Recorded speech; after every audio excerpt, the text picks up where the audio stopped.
अस्सलाम वालेकुम। आप देख रहे हैं यूट्यूब चैनल आम सी बातें, और आज मैं आपसे बात करूंगा जो पिछली अक्टूबर से लेकर आज दिन तक मीरपुर शहर में ज़लज़ले आ रहे हैं और इस लिहाज से वहाँ के लोगों का खौफ हरास।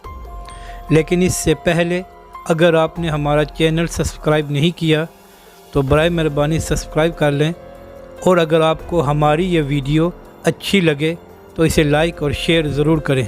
मीरपुर शहर एक नहायत ही खूबसूरत शहर है और इसको मिनी लंदन भी कहते हैं, और यहाँ के लोग बहुत मिलनसार और नहायत ही अच्छे हैं। और जब भी पाकिस्तान या आज़ाद कश्मीर में कहीं भी मुश्किल वक्त आया तो मीरपुर के लोगों ने दिल खोल कर मदद की। लेकिन अब पिछली अक्टूबर से लेकर अब तक पे दर पे मीरपुर शहर में ज़लज़ले आ रहे हैं, जिसकी वजह से वहाँ के लोगों में बहुत खौफ हरास फैला हुआ है।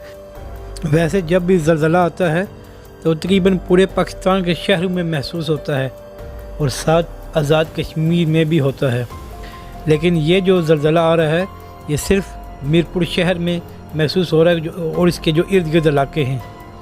इसकी वजह से यहाँ के लोग सोच रहे हैं कि शायद ये मंगला की अपराइजिंग की वजह से तो नहीं है।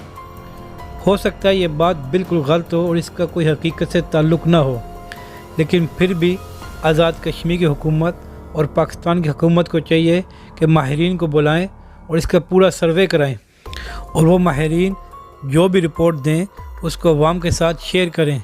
और अगर वो बताएं कि मंगला में इसकी कैपेसिटी से ज़्यादा पानी जमा किया जा रहा है तो इसका भी सदेबाब किया जाए, क्योंकि मीरपुर वाले इससे पहले 2 बार कुर्बानी दे चुके हैं। इनके आबा व अजदाद की कब्रों पर पानी आया है तो यहाँ ये मंगला की अपराइजिंग हुई है, और खुदारा इनकी जानों से मज़ीद ना खेला जाए और ना ही इनको ख़तरे में डाला जाए। अगर मंगला में इतनी कैपेसिटी नहीं है तो उससे ज़्यादा पानी क्यों जमा किया जा रहा है? क्या पूरे पाकिस्तान में और कहीं डैम नहीं बन सकता? और हर बार मीरपुर ही ने कुर्बानी देनी है? यहाँ पर तो वैसे भी बिजली पूरी नहीं मिलती, बिल भी लोग पूरा देते हैं बल्कि ज़्यादा देते हैं, तब भी इनको बिजली नहीं मिलती और कुर्बानी भी इन्होंने देनी है। मीरपुर की सियासी क़यादत भी चाहिए, चाहे वो किसी भी जमातें हों, इस मसले में सब इकट्ठे हों और आज़ाद कश्मीर की हुकूमत और पाकिस्तानी हुकूमत दबाव डालें कि वो मंगला डैम का सर्वे कराएं और सब हक़ाइक़ को सामने लाया जाए। अगर कोई ख़तरा है तो उसको दूर किया जाए या उसका सदेबाब किया जाए।